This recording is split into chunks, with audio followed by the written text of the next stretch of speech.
नमस्कार साथियों, एक बार पुनः आप लोगों के बीच उपस्थित हूँ और आज 26 नवंबर 2023 है और आज के दिन को हम लोग संविधान दिवस के रूप में मनाते हैं।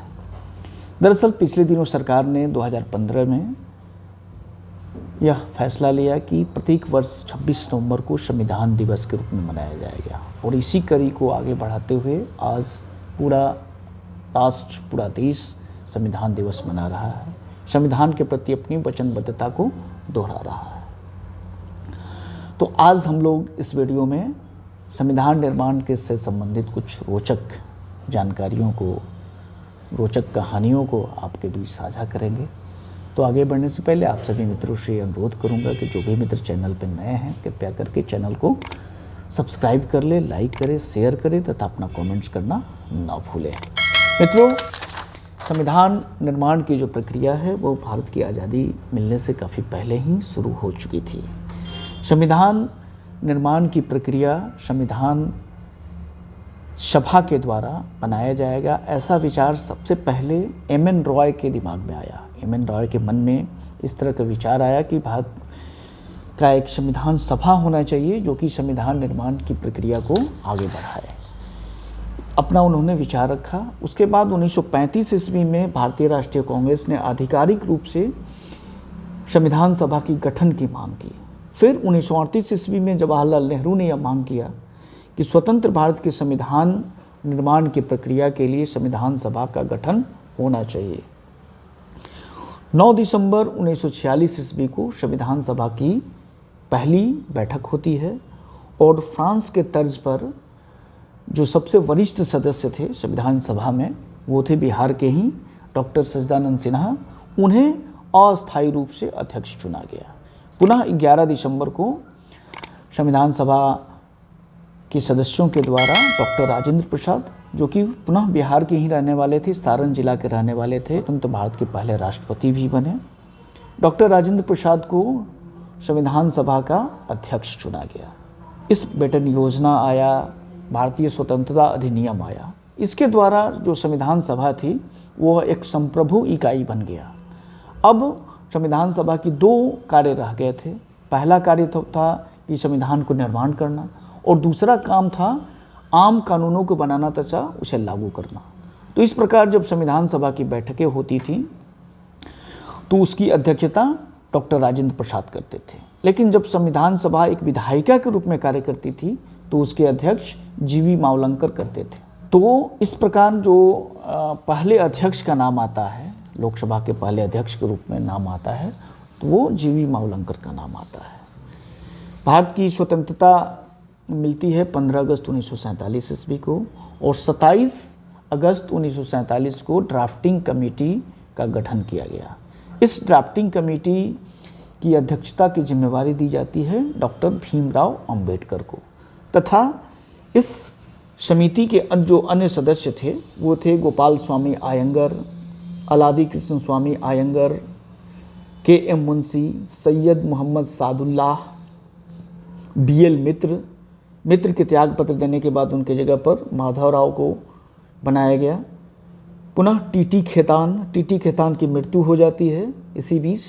तो टी.टी. खेतान की मृत्यु के बाद टी.टी. कृष्णमाचारी को इसका सदस्य बनाया गया। तो इस प्रकार अध्यक्ष समेत कुल 7 सदस्यों की एक कमेटी बनी जिसे ड्राफ्टिंग कमेटी कहा जाता है। ड्राफ्टिंग कमेटी ने अपना पहला जो ड्राफ्ट है वो 4 नवंबर 1948 को पेश किया है और इस पर खूब सारी चर्चाएं हुई, बहुत सारी अलग अलग प्रस्ताव लाए गए, सब पर चर्चाएं की गई। पुनः 15 नवंबर 1948 को दूसरी बार इसे पेश किया गया, पढ़ा गया संविधान सभा के पटल पर। इस पर कई सारे बदलाव भी किए गए, कई सारे इस पर परिचर्चाएं की गई। 17 अक्टूबर 1949 ईस्वी तक इस पर विचार किया गया और चर्चाएं की गई। तीसरी बार ड्राफ्टिंग कमेटी ने अपना ड्राफ्ट 14 नवंबर 1949 को पेश किया गया और तमाम सारी चर्चाएं की गई और अंत में 26 नवंबर 1949 ईस्वी को डॉक्टर भीमराव अंबेडकर ने संविधान की स्वीकृति की बिल जो है वो संविधान सभा के पटल पर पेश किया।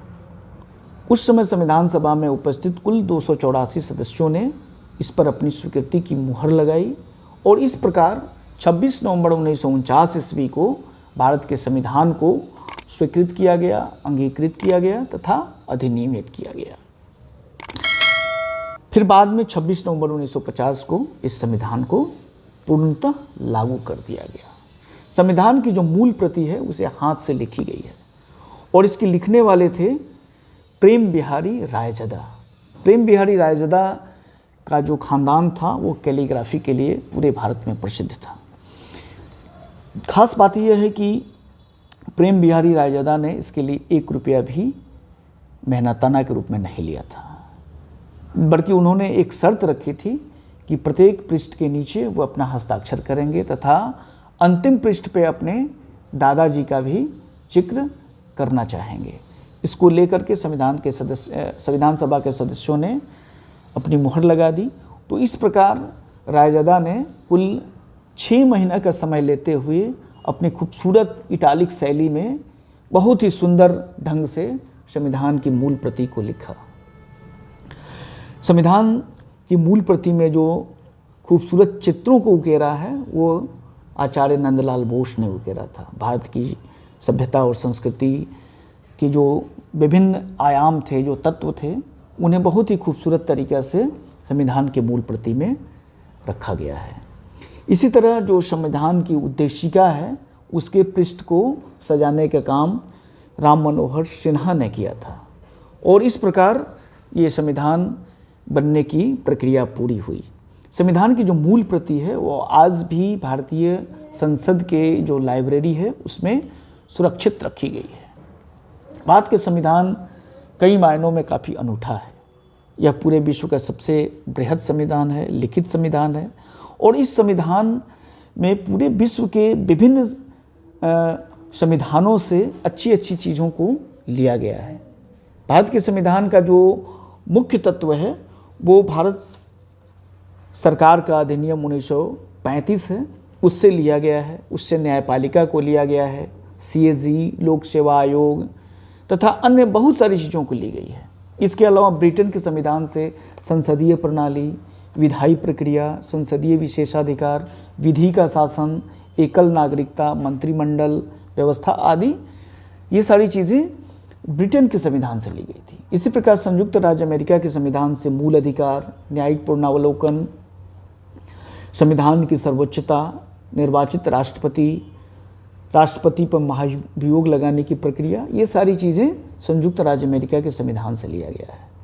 आयरलैंड के संविधान से राज्य के नीति निर्देशक तत्व, राज्यसभा में मनोनयन, कनाडा के संविधान से संघात्मक व्यवस्था, शक्तियों का विभाजन, दक्षिण अफ्रीका के संविधान से संविधान संशोधन, फ्रांस के संविधान से समानता, स्वतंत्रता, बंधुत्व एवं गणतंत्र के तत्व लिए गए हैं। ऑस्ट्रेलिया के संविधान से समवर्ती सूची संयुक्त अधिवेशन लिया गया है। जर्मनी के संविधान से आपात उपबंध को लिया गया है। तो इस प्रकार इन सारे देशों के संविधान से भी जो अच्छी चीज़ें थी, अच्छे जो तत्व थे, उसे इस संविधान में समाहित किया गया है। भारत के संविधान पूरे विश्व में काफ़ी अनूठा संविधान है। यह काफ़ी विस्तृत संविधान है, लिखित संविधान है। यह संविधान काफ़ी कठोर भी है और लचीला भी है। तो आइए इस संविधान के प्रति हम लोग वचनबद्धता को एक बार फिर से दोहराते हैं। बहुत बहुत धन्यवाद मित्र। Thank you.